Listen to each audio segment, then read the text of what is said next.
Tayo na lang po talaga ang kulang. Kaya dapat ikaw mismo, sabihin mo sa sarili mo, kailangan kumita ka na sa intro. Tama ba? Alam mo na mo matagalin kasi alam ko po excited na talaga ako. Alam mo kayo tayo. Tayo po tayo. Yan. Kung ako po ay pinakinggan niya, mas pakinggan niyo tong taong to. Yan. Subukan natin. Kailangan bigay todo para sabihin niya, grabe, sulit na sulit yung pagpunta niya. Sa pagpalakpak niya pala. Malalaki siya. 1 milyon! Hindi masyado.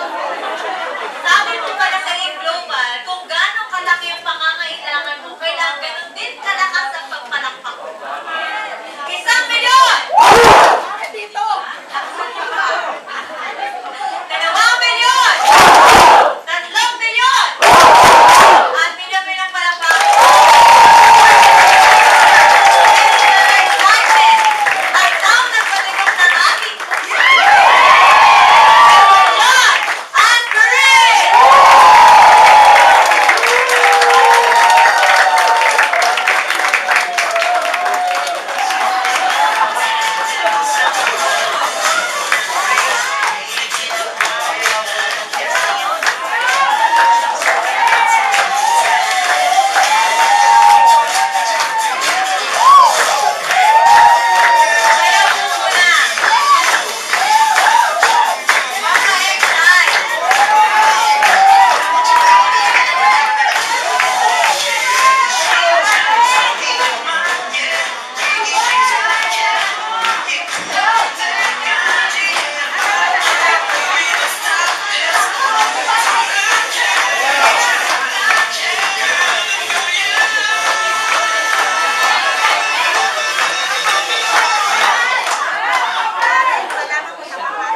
Practice lang po yun.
picture sa akin, ano?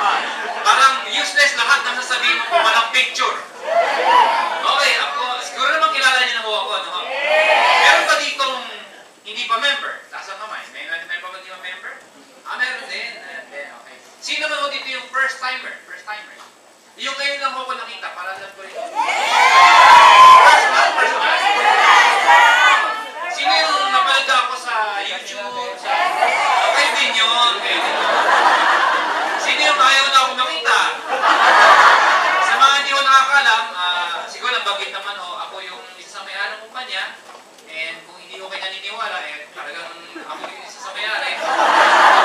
At ako yung pinakabata sa may-ari. At ang pinaka-importante doon, ako yung pinaka-maitsura sa mga Huwag kayo mag-alala, yung dalawa ko kasama ko, may edad na ko yun. Nasasabi ko yun kasi wala sila dito. Pero magaling din, sabi bawi. Matalino, magaling, at may itsura din. Nagkataon lang, mas nangat ako ng konti. Okay, bago ako mag-upisa, dadali ko muna sa isang kwento. Okay na ba kwento? Kasi alam niyo ba, kahapon dapat nandito na ako. Kaya lang hindi ko natuloy, dahil sa, syempre, alam niyo naman ang schedule namin, sobrang busy. So, dadali ko na sa isang kwento. Tinanong ko muna, ilang oras ako. Sinabi kaya daw 30 minutes. Okay lang ba 30 minutes? No. Well, kahit hanggang bukas tayo dito. Alam niyo ba na bukas ang flight ko pabalik na Manila? Kararating ko lang ko kanina, wala pa akong tulog. Tapos, bukas balik na ako na Manila. Hindi lang talaga pinunta ko dito. Kayo na talaga. Wala akong panahon para umikot at magmasyal. At babalik naman ako dito para sa 31. Pero sa Narita naman. Seminar din, tapos uuwi din, kinabukasan. Ganon din, yan ang buhay mo namin. Buti pa nga kayo eh, sarap na buhay niya eh. Sabay ganun. Okay, so ito yung kwento ko. Merong isang Pilipino, Pinoy, pumunta mo ng Japan. Siyempre, nasa Japan eh, so gawin na natin ang Japan. Siya po ay nagtrabaho sa Japan for 20 years. Nag-ipon ng pagkarami-raming pera. Hindi siya umuwi ng Pilipinas for 20 years. Tagal, no? So, nung marami namin na siyang pera, sabi niya, enough na to. Mabuhay na ako ng maganda, mayaman na ako siguro pagdating ko ng Maynila. So, sabi niya, uwi ako ng Maynila ngayon sa probinsya namin. Saan ang mga probinsya niyo? Leyte. Basta, Bisaya na lang, sa Bisaya. Sino mga Bisaya? Bisaya. Ilocano. Panggalatok. Meron din. Sige. Saan yan? San Carlos. Ako po ay Calasiao. Malapit na. Okay, so, asan yung kwento ko? Itong taga Bisaya na lang. Pumunta ko ng Japan for 20 years and kumita ng malaking pera. Yumaman talaga. Sumikap at umuwi ng Pilipinas. Hindi niya sinabi sa kanyang mga kamag-anak at kaibigan. Gusto niyang isorpresahin lahat. Okay, pagdating niya ngayon sa Pilipinas, syempre, gulat na gulat siya. Ang dami ng changes. Matindi ng pagbabago. Marami nang namatayas na yun na bago ang buhay. Okay, so pagdating doon, na-surprise lahat ng mga kamag-anak at kaibigan. Syempre, di ba? Ang tagal din nakita, bumalik, eto na ngayon. Bonggang-bongga na ang yaman. Mayaman! Alam niyo naman mga Pilipino, kadalasan, hindi ko nila lahat, pagka galing abroad, iba yung dating. Iba yung forma. At syempre, dahil mga pera, syempre, konting, alam mo mga Pilipino, pag mayaman may pera galing abroad, penge dito, penge doon, di ba? Pilipino, mababait, sige, eto dito, eto doon. Pakain dito, pakain doon. For 1 month, walang ginawa, kundi magpabida. Pakain, bigay pera, hanggang sa na-realize niya, ubus na ang kanyang pera. Sabi niya, hindi pwede ito 20 years kong pinaghirapan, uubusin lang ng 1 buwan. Siyempre sabi niya, hindi pwede ito. Nag-isip siya ng parang kikita ng pera. May naisip siya ngayon. Pinatawag niya yung leader ng community na yun. Pinatawag niya. Sabi niya, lahat na natutunan ko sa abroad for 20 years, kung paano kumita ng ganong karaming pera, ituturo ko sa inyo. Sa lahat ng mga tao dito. Abang maganda yan, sabi ng mga leaders. Abang maganda yan, matutulungan kami. Aangat ang buhay namin. O sige, sa isang kondisyon. Ano yung kondisyon na yun? 3-day seminar to. Ba, 3 days pa, ang haba. O anong kondisyon? May bayad per person. Eh, magkano bayad? 12,980.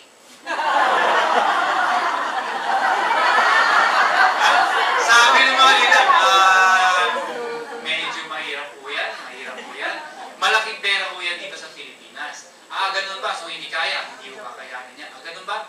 O sige, di kayo na lang ang mag-abroad for 20 years para lahat natutunan ko, pumunta ko kayo doon para matutunan nyo rin.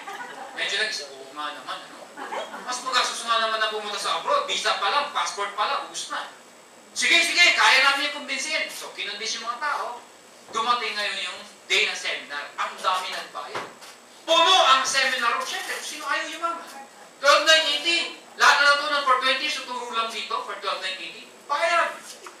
Nag-start ng seminar. Ang speaker, late.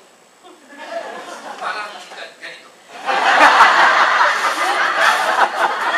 Pagdating ng speaker, palakpakan ng tao. Paghawak ng mic ng speaker, ang tanong ng speaker, handa na ba kayo? Lahat ng tao, handa na! Bayad na! Ang tanong na ngayon, alam niyo na ba pag-uusapan natin? Sagot ng mga tao, hindi pa! Sabihin mo na! Pwes, hindi niyo pa alam yung pag-uusapan? Umuwi na kayo at alamin niyo ang pag-uusapan. Yung mga tao, naloko yata tayo Pero sabi ng leader, okay, mag-alala, tinitest na tayo. 3 days may 2 days pa naman. Pero siguraduhin nyo bukas, pag tinanong niyo ang tanong na yan, sabihin nyo, alam na natin Baka mamaya sabihin nyo, di nyo, pauwi na naman tayo. Second day, agrobyo, narinig ng iba pang community sa ibang barangay. Mas maraming tao, Martin. Siksikan na talaga, wala na talaga magkasya. Dumating ang speaker. Late. Parang ganito. Pagdating na speaker, hindi pa hinahawakan ng mic, nagsisigaw ng tao, sabihin mo na! Sabi ng speaker, handa na ba kayo? Handa na! Alam niyo na ba pag-uusapan natin? Alam na namin! Sabihin mo na! Pwes, dahil alam niyo na, umuwi na ko kayo, alam niyo na siya. Mga tao, loko yun na! Sabi ng leader, alam niyo, baka yan talaga ang mga psychologists ibang bansa. Tinitest lagi. Meron pa namang one day Pero this time, para walang lusot, pag tinanong ulit yung tanong na yan, yung kalahati, sabihin nyo, hindi nyo alam, Dito sabihin nyo, alam nyo na, Para walang lusot, Dumating ang speaker, grabe yun, pangatlong araw. Siksikan talaga, hanggang kisame, may tao. Sabi, walang yato speaker na to, last day na to, Ay, mga tao na nandun na sa kisame. Dumating ang speaker, late ulit. Pag sabi na, handa na ba kayo? Nagmumulit. Sabihin mo na. Handa na kami. Alam niyo na pag-uusapan. Ay, syempre nag-uusap. Hindi pa. Alam na. Hindi pa. Sabi ng speaker, pues, sa mga di nakakalam, alamin niyo sa nakakalam.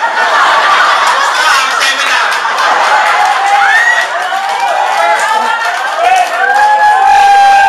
May tanong ko sa inyo. Alam niyo na ba pag-uusapan? Yung iba hindi makasagot Ang gusto ko sabihin ko sa inyo, marami din akong katulad dito, opportunities. I've been doing this business since 1998 ako. So, imagine nyo, tagal ko nang ginagawa itong negosyo to. And kung tatanungin nyo kung linya ko ba ito, katulad ho din ng karamihan, hindi ko rin huli ito. Sa mga hindi ko nakakalam, ako po isang physical therapy. Layo ko naman ang kurso ko, di ba? Pero hindi ko nga alam anong physical therapy. May kwento ko lang sa buhay ko. Ako po'y taga-Pangasinan. Hindi ko kami mayaman. Mukha lang ko mayaman kasi butis mayaman, di ba? Pero hindi naman ko kami lupa o ampas lupa. Ito yung mayaman, ito yung mahirap, ito yung gitna, bawasan mo konti. Tignan nyo yun, medyo bawasan mo konti. So, bata pa lang ako, gusto ko talaga yumaman kasi inggitero ako eh. Merong dalawa kasi inggit na yung isa, mamatay ka sana, yaman-yaman. Yan yung pangit na inggit. Yung pangalawang inggit, grabe, yaman, gusto ko rin yan. Yan ang magandang inggit, diba? Parang gusto mo maging katulad nun. Yan. Yun yung pangalawa ko, hindi yung mamatay ka sana, yaman. Ayoko lang ganyan inggit. Gusto ko yung maging katulad niya. Bata pa lang ako, gusto ko maging mayaman. Alam niyo bakit? Bukod sa naiingit ako, tuwing tumitingin ako sa salamin at tinitingnan ko yung tsura ko, hindi bagay maging mahirap. Alam ko, pag mayaman ako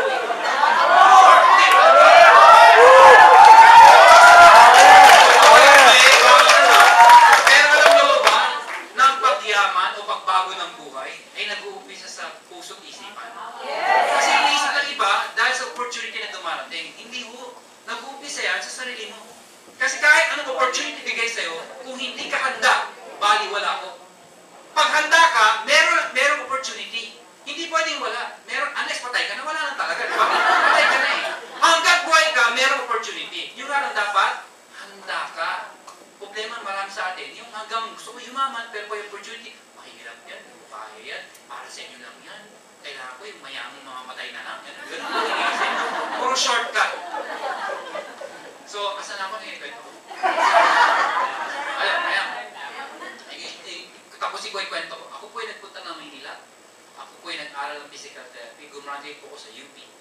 Ako, University of Perpetual. Kala nyo ka Philippines, ano? Yeah. So, ako po ay nag-aral doon, hindi ko alam ang PT. Kasi ang sabi ng ate ko, mag-PT ka. Sabi ko, bakit? Basta! Sabi ko, bakit? Yayaman ka! Go! Ha?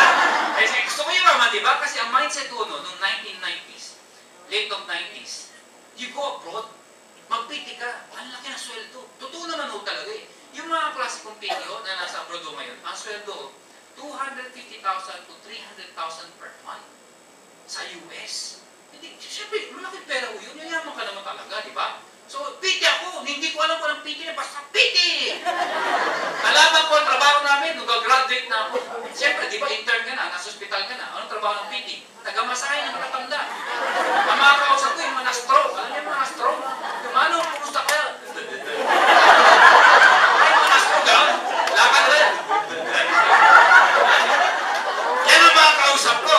Yung kamay, yung dinidiretso namin, ang titigas nun eh. Pagka tumigas na, ang hirap. Pag ginanon mo, sumasabay mo. Sumasabay. Eh, tinapos ko yung PT na yan, tinapos ko. Eto problema ko. Pag graduate ko, hindi na ako in-demand. Year 2000, ang in-demand ko, nurse na. O di ba naalala niyo noon? Ang daming nurse. Pati yung mga walang kalam na sunod, nurse. Yung engineer, graduate na ng engineer, nag-nurse ulit. Ito matindi, pati yung doktor, nag-nurse ulit. Hindi naman nakakahiya, nakakagawa lang. Bakit? Pag graduation na, di ba kinakamayan? Oh, ano sabihin? Doc, congratulations. Nurse ka na. Ano yung tsura ng doktor? So, imagine mo, ang pangarap maging doktor, bumalik sa pagka-nurse. Bakit? Yun ang katotohanan eh. Pag gusto mong magbago ang buhay mo at ordinaryong tao ka sa Pilipinas, alam natin lahat yan. You'd rather go abroad than stay in the Philippines. Yun ang totoong mindset ng Pilipinas. Eh, wala na ho ang PT. Babalik ba ako sa nurse? Hindi ko na ho kaya. Eto na ho, may nag-invita ho sa akin sa isang kumpanya. Hindi ko na sasabihin pa, ang previous companies na yun, forever living. Ako po ay naimbita ng isang kaklase kong babae. Ganito rin ho seminar. Maraming tao rin ho. Pinaupo ko sa gitna. Tapos yung speaker, in fairness, ang galing ng speaker. Kilala yun rin ho yung speaker. Georgian Gonzalez. Yun ang speaker nung time na yun. Di ba magaling yun? Yes! So, siyang speaker, convince sa mga tao, baliw ang mga tao. Lahat talaga, sino gusto yumaman? Lahat talaga kami! Karamihan, members. Yung mga first time, yun yung first time, ganyan lang. Siyempre, first timer kami, topang ka bang, di ba? Topang ka talaga lahat yan, eh. Bakit kaya ganda? Ano na ngayon? First timer ako. Natapos ang seminar, hindi ako sumali. Sa anong reason? Number 1, estudyante pa lang ako. That time. Number 2, wala akong pera nung time na yun. Number 3, ewan ko in-explain sa inyo OPP. Kanina, yung presentation kung paano kumita ng pera. Bilog-bilog. Hindi ko naman huli niya, hindi ko incline ng pag-iisip ko sa marketing or sa ganito, sa sales. Ako po ay physical therapy, yung gagawin ko. Sa madaling salita, hindi ako sumali. Yung tao nag-ibitaw sa akin. First month, kaklase ko eh, pareho kami. First month, tumanggap ko, unang check niya, pagkalaki-laki yun, 1,200 pesos.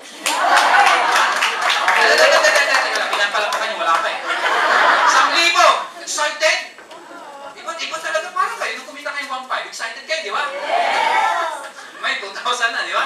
O, kahit maliit, excited, grabe excitement, pumunta talaga. Grabe din naman, ginagawa sa mga, oh! 1,200! Ano yung masaya dito? 1,200 isang buwan. Sabi sa akin, hindi, lalaki. Mata lumalaki, lalaki. Sabi ko, sige, lumaki ka. Wala akong pakialam sa'yo. 1,200 eh. Second month niya, 4,000 pesos.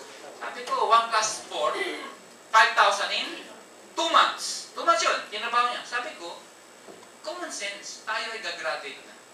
Pag nagtrabaho tayo, dito sa Pilipinas, baka more than 5,000 tayo per month. Ikaw 2 months mo tinabaho. Sabi niya sa akin din, sa negosyo siya mag-upis sa maliit sa negosyo. Pero lumalaki yan. Hindi ka tulad sa employment. Pag sinabi ng boss mo, 10,000, magbalik-baliktad ka man, tumaas man, konti lang, 10,000 pa din yan. Nakuha niya ako? Yes. So, walang pakialam, tumuloy siya, ako hindi. Third month, tumanggap siya, 12,000. Yun, tumahimik ako. Pabalik ako sa debate. Alam niyo yung pag may pinipresent sa akin, kahit maganda, hinahanap ko yung pangit. O di ba, yun yung tao yung naghahanap ng butas. Yung mga magaganda walang pakialam. Noong 12,000, siyempre, hindi ko mahanap pa ng butas. Bakit? Wala akong trabaho eh. O, ganyan tayo mga Pilipino. Kung sino yung wala, siya yung kala mo kung sino. Tinan yung katabi. Tinan yung katabi niya. Pag maporma yan, walang pera yan. Yan ang mga Pilipino, ha? Puro dati, wala na yung may mga nakasabit dito. Gusto ako sa inyo, kompleto yan. May nagsasabi, hindi ha? Hindi ho kayo ang pinapatamaan ko. Akala nyo makalimagan. Yung katabi nyo. Sabi niya, ikaw pala. Sabi niya, ikaw din eh. Bumalik din sa'yo. 12,000. 1998 po yun. Sa tingin nyo, sasali ako hindi? Hindi. 12,000? Estudyante? Part-time? Hindi ako sumali. Maprinsipyo ako tao. Ang prinsipyo ko dito kasi, katulad dito, nung present sa amin, sales pa rin ito. Negosyo. Ang prinsipyo ng negosyo, nobody gets paid when there's nothing sold. Meaning, kikita ka lang kung merong benta. Hindi katulad sa employment, sabi ko, yan ang sigurado. Pumasok ka, 15 at 30, meron kang siguradong sweldo. Yun ang sigurado. Sabi sa akin, hindi, lalaki, puro lalaki. Bahala ka, lumaki ka na, ayaw mo. October, dito nagbago lahat. Ang laki na tinanggap. 52,000 to. Imagine nyo, babae ko ito. Hawak cheque, nakapalta. Layo pa lang ako, nagkatatalon na. Kaya excited talaga, tingnan mo, magingnan mo. Yung bata, gumagano, no? Hindi ko lang natitignan ko. Parang natitignan ko, tignan mo sa atin. Pagkakita ko, 52,000. Lahat ng balahibo ko, tumayo. Nasubukan nyo na po kilabutan mo kayo. Lahat ng meron sa akin, tumayo. Mga babae, ang pinigil ko eh. Balahibo ko, ha? Iba yung nanimiss nyo eh. Alam tayo? Tumayo ko wala. Bakit? 50,000. 1998, oh. Ang bata-bata ko pa ho nun. Estudyante pa lang, tapos kaklase ko, 50,000. Isa lang sinabi ko, kung kaya mo, kaya ko. Bakit pa ako mag-abroad kung kita pala ako na ganyan kalaki sa Pilipinas? Sabi ko, papakahirap pa ako, meron palang ganyan dito. Ano ginawa mo? Sabi sa akin, nag-recruit. Nag-recruit. Ang dala ka ng tao, dala lang pala ng tao eh. Lahat ng kaibigan, barkada, kamag-anak, kaklase, lahat ng kapitbahay, lahat ng mga naging girlfriend ko, naging boyfriend ko, pinagsasabi. Wala, recruit lang pala eh. Sabi ko, itong pinakamadali sa lahat ng mahirap. Dadala ka ng tao, papapalakpak ko. Pag sumali, yeah! Diba? Pag di sumali, ano? Didala ulit. Naku, ang daming tao sa Pilipinas eh. Maglakad ka lang sa Cubao, hindi ka talagang daming tao eh. Ang daming mali-recruit. Ay, ito na ngayon. Isang taon! Wala akong ginawa kundi recruit ng recruit. Good news po, wala sumali. Tawa-tawa kayo, bakit? May nakasaya na kayo. Ang hirap! Akala mo madali. Pagpapakinggan mo parang, ang dali-dali naman pala. Pag nagdutong ka na, asan na yung dali? Alam niyo, isang taon ho. Hindi, matibay din mo ko. Kayo man lumugar sa akin. Isang taon. Araw-araw recruit ng recruit. Tapos wala sasali. Tutuloy ka. Mag-iisip ka eh. Parang hindi para sa akin to. O anyway, diniretso ko yung sponsor ko, yung nag-recruit sa akin. Sabi ko, mag-quit na ako. Hindi ito para sa akin. Hindi ito yung linya ko. Ano nangyayari? Siya, after 1 year, 100,000 per month na. Ako, bokya. Sabi ko, wala. Swerte ito. Swerte mo yan, hindi ko swerte ito. Sabi sa akin, hindi mag-quit ka. Akala ko, bibibihin ako. Ano ba yung Pilipino? Ngayon tayo sa binibaby. Ano yung binibaby? Wow, ganyan talaga. Tuloy ka. Gusto mo candy. Pakainin kita, gano'n. Yun ang Pilipino. Sabi sa akin, di ba quit ka? Di ba masasakit yun? Ikaw na nga yung down, kasabihin pa mag-quit ka. Pero meron siyang sinabing words na hindi ko makalimutan. Ano sabi sa akin? Pag nag-quit ka, anong gagawin? Doon ako nag-isip. Oo nga, anong gagawin ko? Employment ulit. Ano? PT? Wala nang pag-asa eh. Hanggang ngayon ho, pag iniisip ko yan, kung hindi ako tumuloy, hindi ako nagseryoso, sino kaya ako ngayon? Malamang empleyado ako.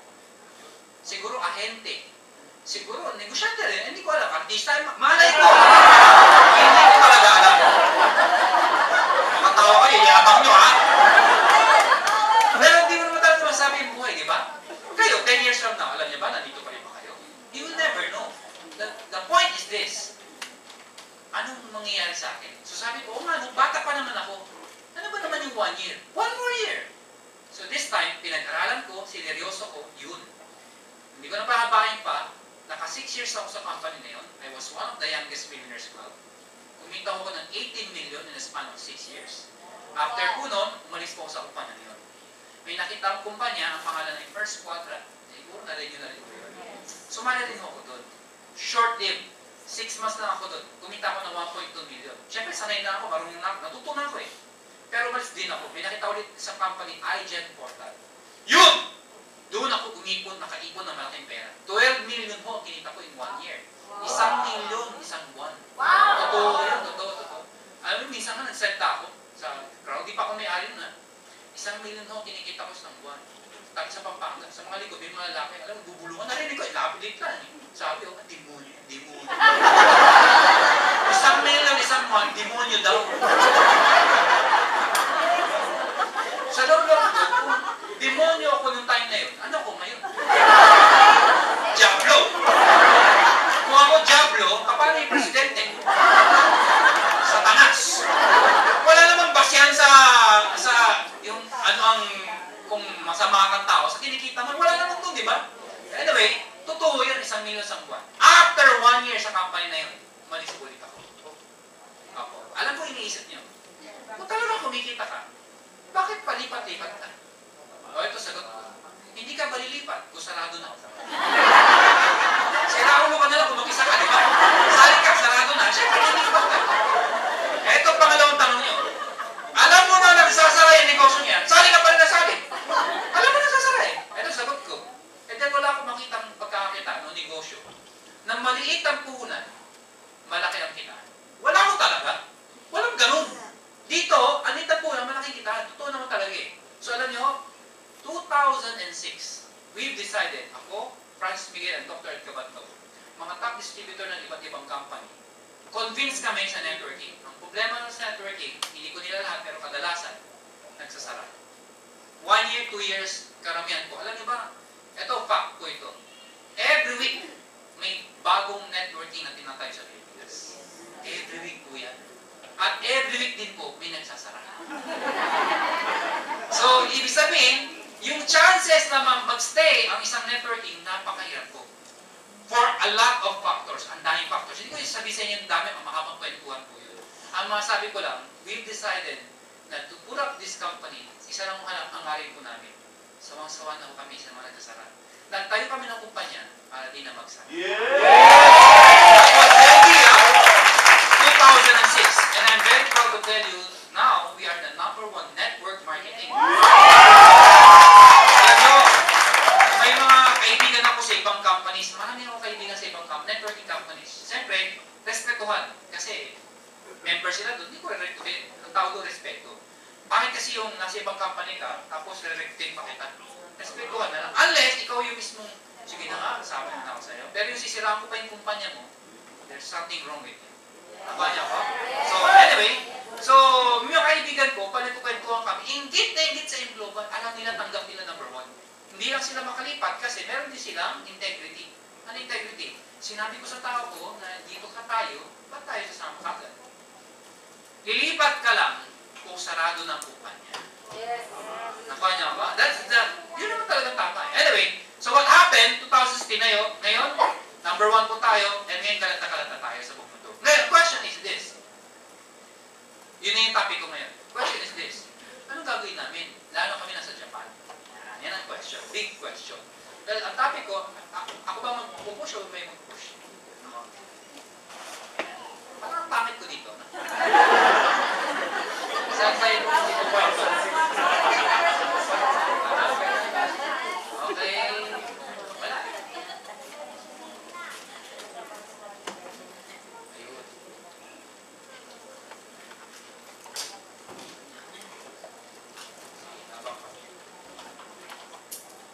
Sige, ikaw na lang mag-push. Sabi ko lang, next. Ayan. O, pwede na to. Anytime. Okay, game.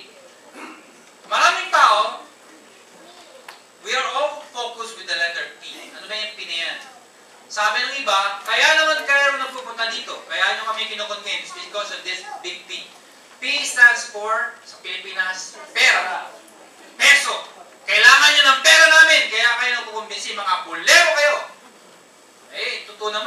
sabi sa amin, mga bolero, di ba? Pagka sa sales, bolero. Ito ang sagot ko. Oo! Nambobola ako! Oo, totoo ito, nambobola ako. Pero huwag kayong bula. Nambobola ako. Alam niyo bakit? Many years ago, may nambola sa akin. Nagpabola ako, nagbago ang buhay.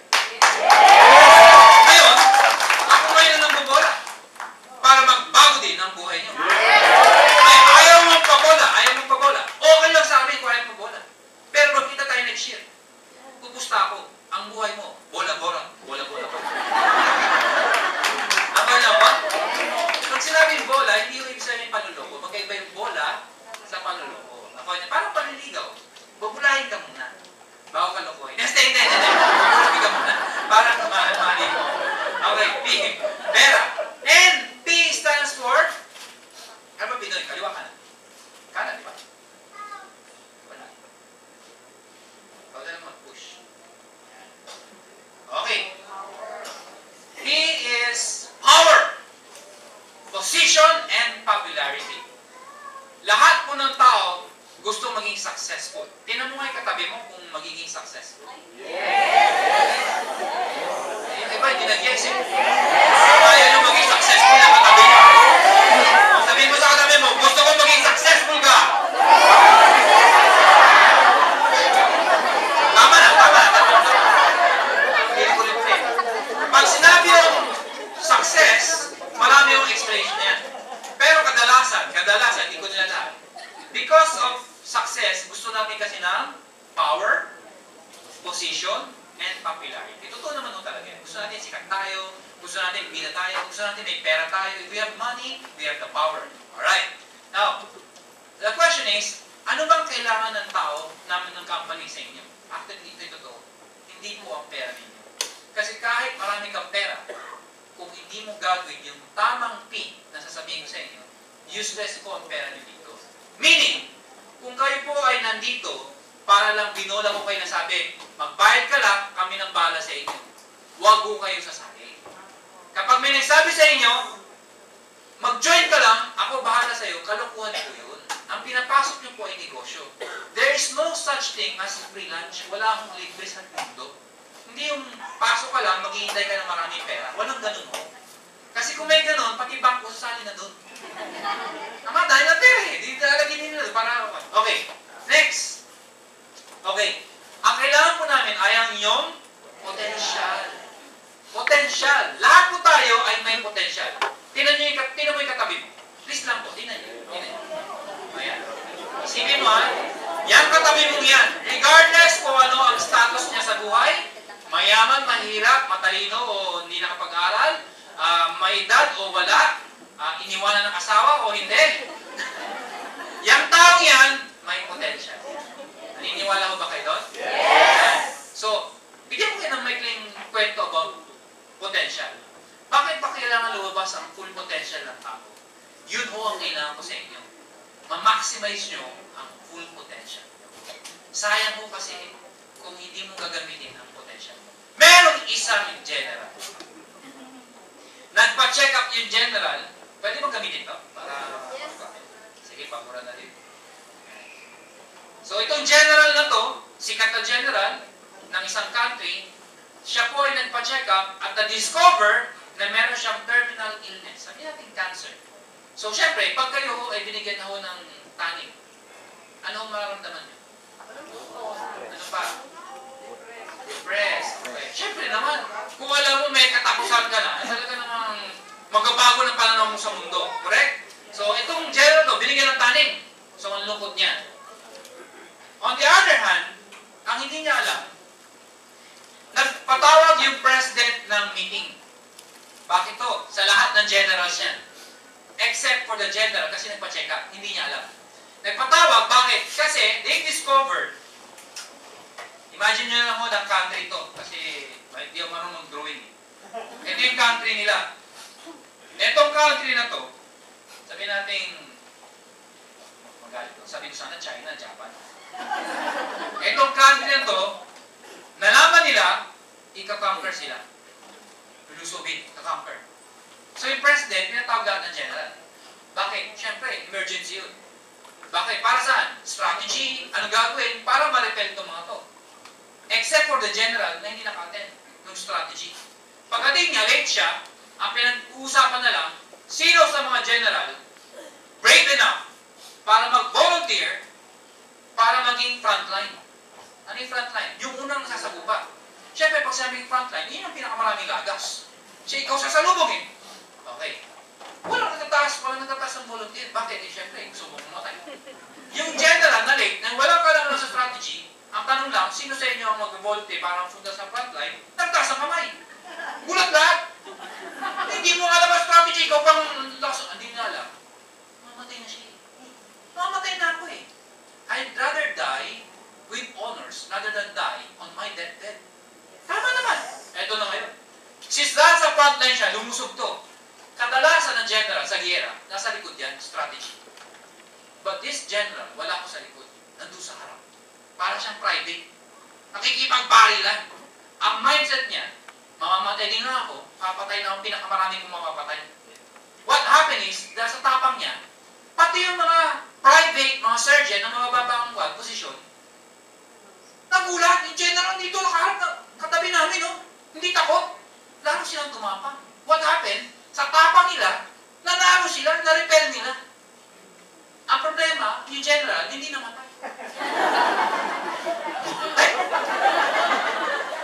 So nagkaroon na celebration. Celebration. Lahat masaya except for the general. Bakit? Hindi siya namatay. Ang goal na kanya, mamatay na eh. Eh, buhay pa siya. So malungkot siya. Nakita ng president. Ano problema ng general? Eh, siya nga napanahon, dapat masaya siya. So kinausap niya privately. Inamin ng general na mamamatay na siya because of illness. So dahil na-touch yung president, lahat ng mga espesyalista pinatawag at nag-focus sa kanya. Pagalingin ng general to. He's a great general. You know what happened? Gumaling yung general. Gumaling siya. Ang hindi nila alam, yung country na to, lumusog ulit. At sabi ng presidente, dahil ikaw na panalo, ikaw ulit ang frontline. Sa frontline, ano yung tsura niya? Ayaw na! Ayaw na! Kasi, magaling na siya. Ang potential mo, kadalasan, lumalabas kapag may challenges. Yes. Ang problema sa atin, hindi lumalabas kasi napakasarap ng buhay natin. Pag tayo medyo okay naman ako eh, masarap naman ang buhay ko eh, ang itsura mo, medyo cool-cool lang. Nakanya ako. Pero pag ikaw, medyo nasa gibit na, kumakapit din sa padali. Ang tawag doon, ilalabas mo yung full potential. That is our job. Ako yun ang job ko. Ilabas ang full potential. Yes. Na kahit wala pang challenges, handa ka na sa opportunity. Nakanya ako? Are you ready for the opportunity? Yes! Maraming tao hindi nagbabagong buhay simply because hindi sila handa. Remember, life is like a game of chess. It's like a game of chess. Sino marunong mag-chess? Nakakita naman ng chess. Paano kakaintindihan mo? Kausap niyo yung nakaganyan. Tutumbo ba kayo? Inaantok? Ako inaantok ako, inaamin ko. Talagang naduduli mo ko sa antok. Anyway, sana nyo ako magsalita ng tulog. Bakit? Totoo. There are people who have mastered the art of sleeping. Totoo. Akala mo tulog yung katabi mo. Akala mo gising tulog yan. Abangan mo. Ano, tutulog ba? Pero abang sa mata. Apalakpak pa yan. Anyway. So, life is like a game of chess. Ang chess, pag naglaro ka ng chess, pag nag-move ka, mag-move ka naman. Tama? One at a time. Hindi ka tulad ng dama o kandigan, kung alam niyo yun. Hindi pwede mag-move ang kalaban hanggang pwede kang kumain. Kahit ayaw mong kainin, hindi pwede kainin mo yan. Tama niya ako? Yan. Sa chess, hindi. Pag move ang kalaban. Now, ang magaling sa chess, ganito. Hindi pa nag-move yung kalaban, alam mo na yung next move. Yun ang marunong sa chess. Pero ang masters ng chess, mga grandmasters, they are 10 times ahead of their next move. Ano yung sabihin nun? Pag nag-move sila, alam na nila yung susunod na mga move nila. Kaya pag ganun. Kasi na-master na nila. Ang buhay pala ganun. Lahat po tayo dumadaan sa challenges. Ang problema, Pag hindi ka ahead, ano mangyayari sa'yo? Maiipit ka sa gitna. Ano hindi ka ahead? Dapat, kung itong decision ko, ito mangyayari sa akin. Iniisip mo na. Pag itong decision ko, ito mangyayari. Ang iba, sige lang, masaya to, masarap to, sige lang. Pag naipit, mali. Doon nagkakaproblema sa buhay. Nakanya ka? Yan. So, tuloy tayo. Next. First topic is the growth. Dito sa ganito negosyo, you have the potential to grow. Sabihin nyo nga, grow. Grow! And pag sinabi hong grow, malawak po yung topic na yan. Grow financially, grow emotionally, grow sa relationship, grow sa pag-iisip, learning, and one of the important growth is dito. Ha? Yung compassion. Kasi, sabi nga nila people don't care how much you know until they know how much you care. So, importante daw sa tao, minsan hindi yung matalino ka. Kahit ang talino mo, kung wala kang puso, bali wala ang talino. Tingnan nyo nga yung katabi niya kung may puso. O wasak ang puso niya. Baka may puso, ay wasak-wasak naman, ha? Iniwanan ng kusino. Okay. Okay. Growth. So, sa growth, importante yun, ano doon yung willing kang matuto. And I would like to thank each one of you na nandito ngayon kasi nandito kayo para matuto. Kanya ko? Hindi naman ko kayo nagpunta dito siguro para magpa-picture lang. Diba? Ang goal nyo is matuto. Right? Ngayon, one key para malaman mo kung gusto matuto ng tao, nomaden, meron siyang ballpen at papel. Yan na yung katabi niya kung may hawak ng ballpen at papel. O, yung walang hawak, andito lang yan para ma-entertain. Kasi kung gusto mo matuto, magsusulat ka. Pero kung hindi ka nasusulat, andito ka lang para ma-entertain. Bakit marami hindi natututo? Kasi gusto na lang nila, yes, ang ganda. Paglabas, ano sabi? Ewan ko. Basta power! Yun. So dapat natututo. If you want to grow, dapat willing kang matuto. Alam nyo, every time nag-speech ako, gusto ko laging nagkukwento. You know why? Una, pag nagkukwento ako, nag-iising ako, kahit natok ako. Pangalawa, sa dami ng sinasabi ko dito, sa dami ng sinabi dito ng mga speakers, paglabas nyo, wala na ako kayo maalala. Sa dami ng sinabi. Nakuha niyo ako? Pero yung kwento, hindi nyo makakalimutan. Nakuha niyo ako? Merong isang Englishman, taga-England, yan Englishman, pumunta ng Japan. Sikat na sikat kayo, Japan. At may na-meet na isang, anong tawag sa Japanese girl? Timongga? Yongko, di Timongga. Parang Bisaya, Bisoyo. Okay, so merong isang Japanese girl. Maganda, sexy, yung Japonesa, okay. Yung Englishman, yung taga-England, nataypan niya. In short, iligawan, sinagot. Naging sila. Kinasal. Eh dahil kasal na, syempre, iuwi niya ngayon ng England. Dinala niya sa England. Pagdating sa England, syempre, dahil asawa na, magtatrabaho yung lalaki, yung babae, may iwan sa bahay.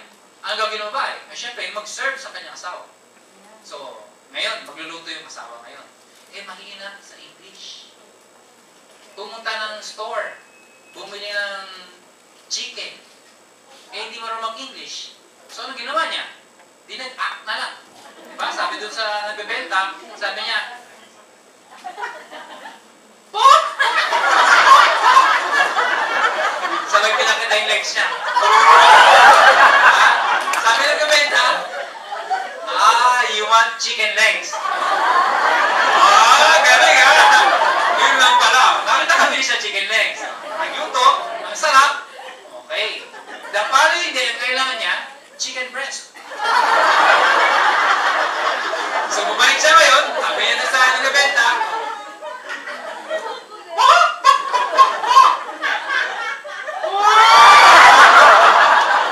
eh, yung nagbebenta, marunong na, sabi niya, I don't understand.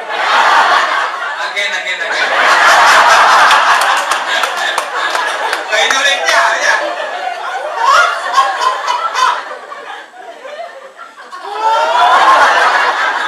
sabi ng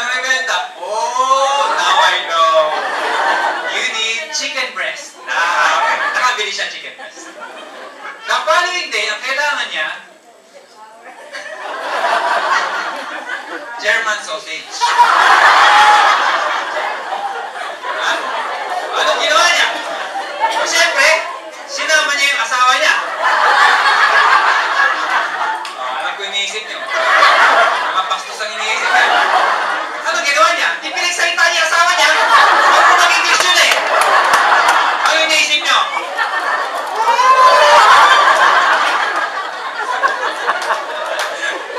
Palakpak naman siya. If you want to grow financially, if you want to grow intellectually, emotionally, alam niyo, if you want to grow, if there is a will, there is a way. Pag gusto, maraming. Pag ayaw, maraming. Rason.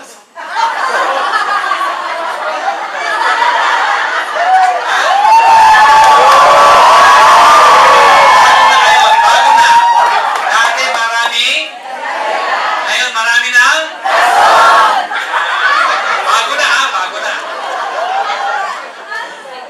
So, we all want to grow. Gusto yung matuto, always remember this. The moment you stop learning, it is the start of your downfall.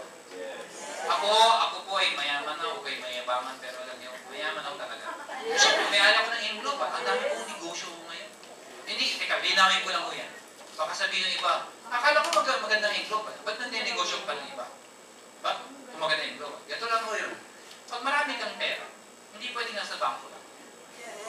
Para mag-grow ang pera, syempre, iba bangko, iba insurance, iba stock market, iba mutual funds. Ikakalat mo ang tawag doon diversity. Yung iba naman, nilalagay ko sa negosyo. Anong klase negosyo? May mga kaibigan ako na magagaling. Ayaw ng networking. Kasi hindi man lang ng tawag ng networking. Ayaw networking. Pero matatalino. Wala silang pera. So, ako po yung nag-finance, nagtayo ng negosyo, hati kami sa kita. Hindi ako nag-manage. Kasi kung ako mag-manage, nasakit ang ulo ko. Nakuha niya ako, una, hindi ko forte yun. Mga dentista. Isa dentista, isa si Richard Young. May-ari ng Fridays. Alam niyo ba yung Fridays? Ngayon, nagtayo, Gouda. Part owner ako ng Gouda. Hindi ng Fridays, ng Gouda. Yan. Ano pa? Wakulan. May Wakulan. Meron akong 14 branches ng Wakulan. Ano ba yung Wakulan? Alam niyo ba yung parang time zone? Yung mga amusement? Yun pang mga high-end yun, sa mga SM yun. Sa akin yung mga pang-Zabarte mall na. Nila lang, ano? Yung pali-palimang piso lang. Yan. Na mga naglalaro, mga taga doon sa area ngayon. So anyway, marami ako negosyo. Nakakatulong ako, yung pera ko, lumalago. Nakuha niyo ako? Yan. Yun ang tawag doon. So anyway, going back. Bakit mo ba napag-usapan yun? Ayun, marami na akong pera. So, huwag mo kayong mayayamangan. Pero, kahit may pera na ako, kahit may aral na ako, willing pa rin akong matuto. Hanggang ngayon, nag-aaral ako, hanggang nakikinig ako. Pag may mga galing na speakers, pinupuntahan ko at ako yung nag-aaral. Bakit ko? Kasi naniniwala ko, pag gusto mong mag-grow, you keep on learning. Ang mga tao ma-pride, yan yung mga ayaw makinig. Tingnan niyo yung katabi niyo. Nakikinig ba o hindi? Yung hindi sumagot na nakikinig, hindi niya naiintindihan. Okay, next! Potential to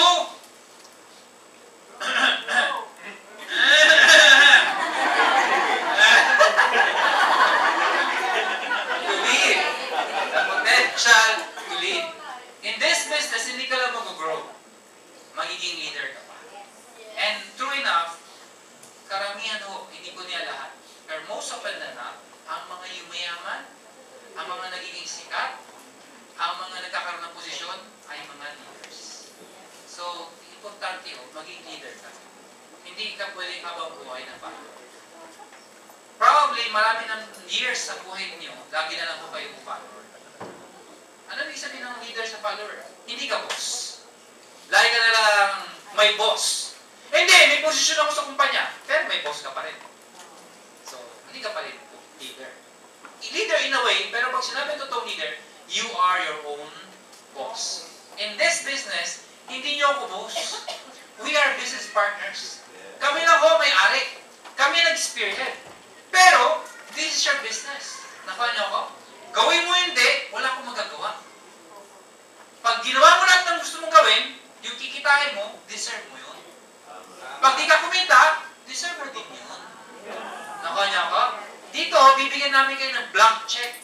Blanco. Ikaw gagawa. Hindi literal, ikaw magsusulat. Ang ibig sabihin, ikaw tatrabaho para sa kikitain mo. Clear? Yan. So, if you want to lead, remember, pagiging leader, ano gagawin mo? Una, nag-grow ka. Hindi ka pwede mag-lead na hindi ka nag-grow. Mag-grow ka muna, matuto ka muna, maging matatag ka muna. Next step, mag-lead ka. Paano mag-lead? Siyempre, step forward. Ano yung sabihin nun? Kung hindi, walang upline, ikaw ng next. Nakanya ko, may upline pa. Di sabihin mo, upline, what's next? Ano gagawin ko? Sabi nung upline, di ko din alam eh. Pwede go upline! Nakanya ko, wala nang upline eh. Nagkaroon na ng rason. Ano gagawin natin? Yun lang good news doon. Kahit wala na ang rason to kahit wala na upline, yung owners hindi nawawala. Yun ang reason bakit nandito ako ngayon. And ang good news sa inyo, good news, ako pa lang po yung nauna. Pag nauna, meron. So, ibig sabihin, susunod po yung dalawang partners. So, kailangan kailangan kong malakpak. So, yun ang totoong leader. Ang totoong leader, kung ano sinabi mo, yun ang gagawin. Nakuha niyo ako? Nag-promise po ako na pupunta ako ng Japan. Ilang beses na akong tawag doon? Na-cancel, na-woodlot, di nakakapunta. Pero ngayon, tinutuon na. Okay? Tingnan niyo ako, totoo. At makabalik pa sa 31. 31. Ang maganda pa nito, hindi lang ako, nagsama pa ako. Sabi niya iba, sir, hindi ka na, siya lang, pwede na. Kasi napansin ko, pag nagsasalita to, lahat na umaaten, hindi naman nakikinig. Ganyan lang.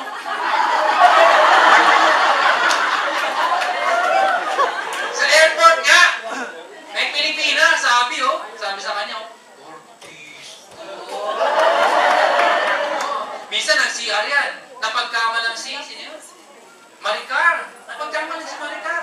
Siyempre, hindi naman niya sinasabi, ako si Maricar. Yung mga tao naman, nagbubulong-bulong nga si Maricar. Magal sila, nag-CR. Paglabas sa CR, pa-picture po, pa-picture. Malay ba niya kung distributor ba yun?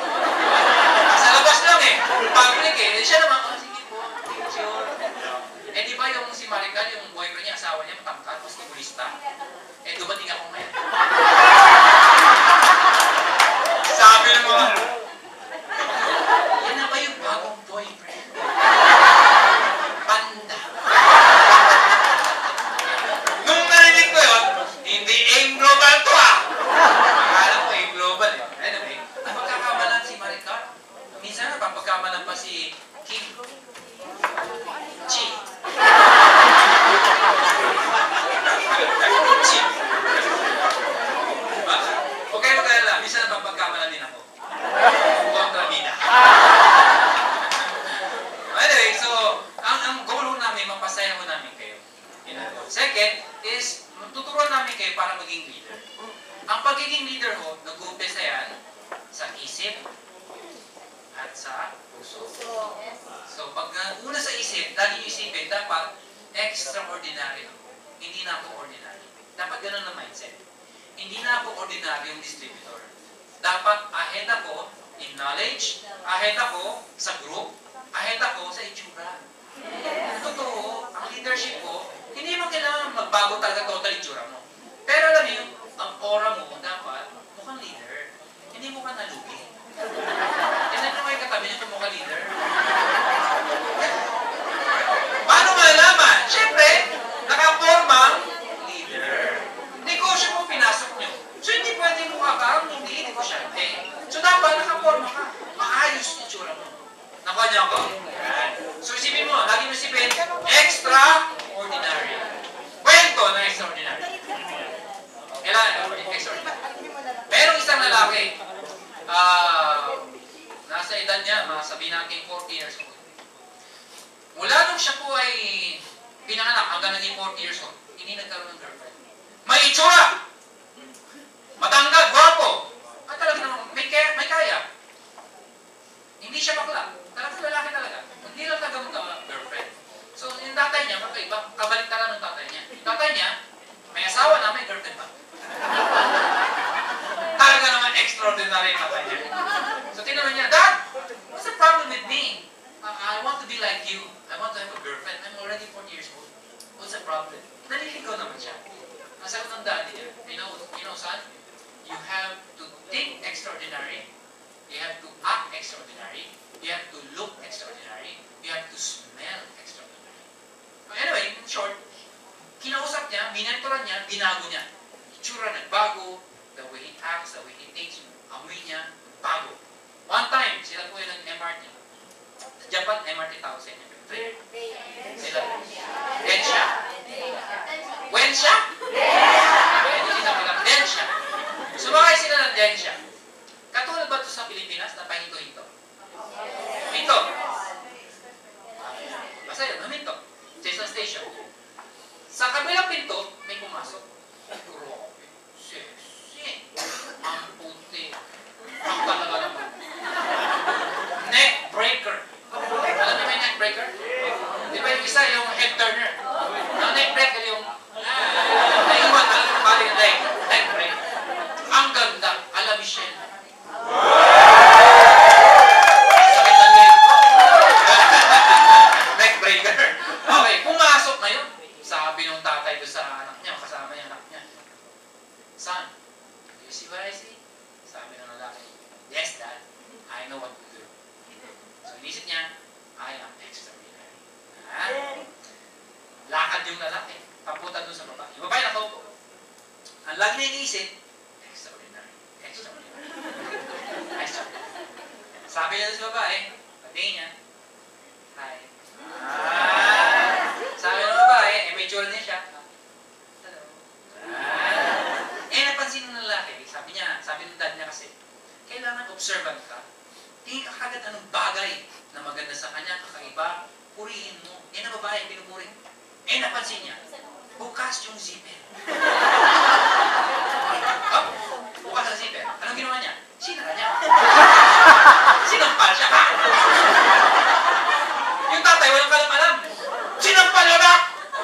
Pagkatapos sampalin, sinampal ulit! Bumalik yung lalaki niya, lulugo-lugo. Son, what happened? Dad, like what you said, I have to be extraordinary. What happened? Dad, I saw the zipper is open. What did you do? I closed it.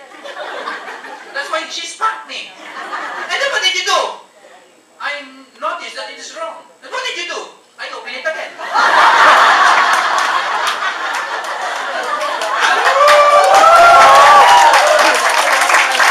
Ang totoong leader, hindi puro salita. Kailangan gawa.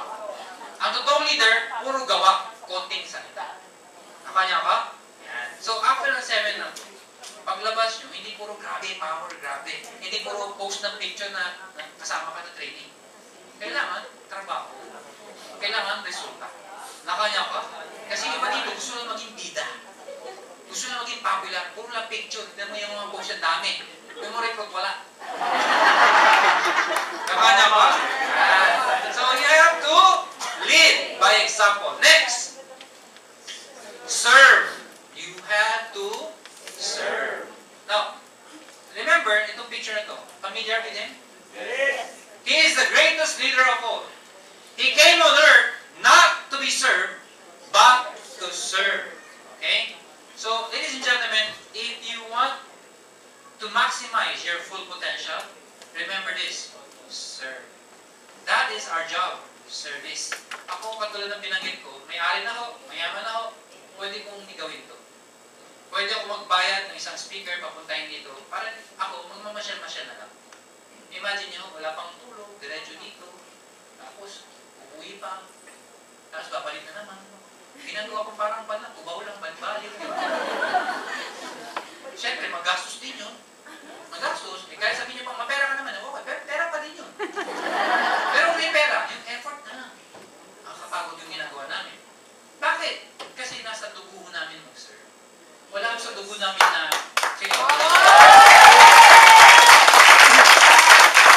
lot of people are saying this. Yung mga may-ari, pangit, may sinasabi yun. Talagang tatapatin nun namin kayo. Sabi ng Ing Global, ay pangit. Bakit? Kasi yung may-ari ganito, kasi ganyan, kasi ito.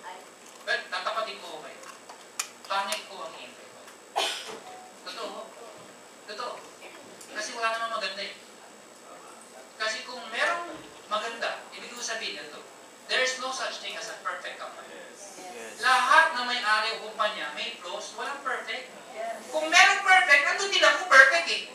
Kasali ako dun. Nakuha niyo ako? Pero pag sumali ako dun, hindi na perfect yun.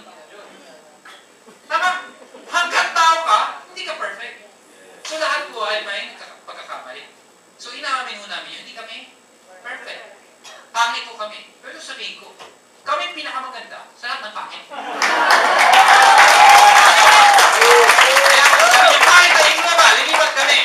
Subukan mo lumipat, pupusta ako, magbilang ka ng ilang buwan taon. Ayaw ka na naman. Bakit? Pangit din pala. Tama niya ako? Kasi ang hinahanap mo, yung kapangitan, hindi mo hanapin yung kagandahan. Tama niya ako? So, kami, ang pan namin, ang potential namin is to serve. Nandito kami to serve. Tama niya ako? Kwento! Merong isang gymnast. Alam niyo ba yung gymnast? Yung company niya ay nagsara. Siya ang champion ng gymnast. Nagsara yung kumpanya. Naghanap ng trabaho. Nakita niya sa dyaryo, opening, zoo. Kaysa wala akong pakain sa anak ko, kahit zookeeper lang, kahit anong trabaho sa zoo, pasok ako. Pagdating sa zoo, sabi ng zoo owner, o sige, ano ba kaya mong gawin? Sabi niya, gymnast ako. Oh, good news. May opening para sa'yo. Okay. May gymnast ko ba dito? Wala. Ano gagawin ng gymnast? Ano gagawin ko? Halika. Tinor niya ngayon sa zoo. Yung zoo na yun, sikat na sikat yun dahil sa gorilla. So nakita na yan. Ito yung hawla ng gorilla. The problem is, last week, namatay yung gorilla. So kailangan i-replace. Dahil yung mga tao, pinupuntahan lang yung gorilla.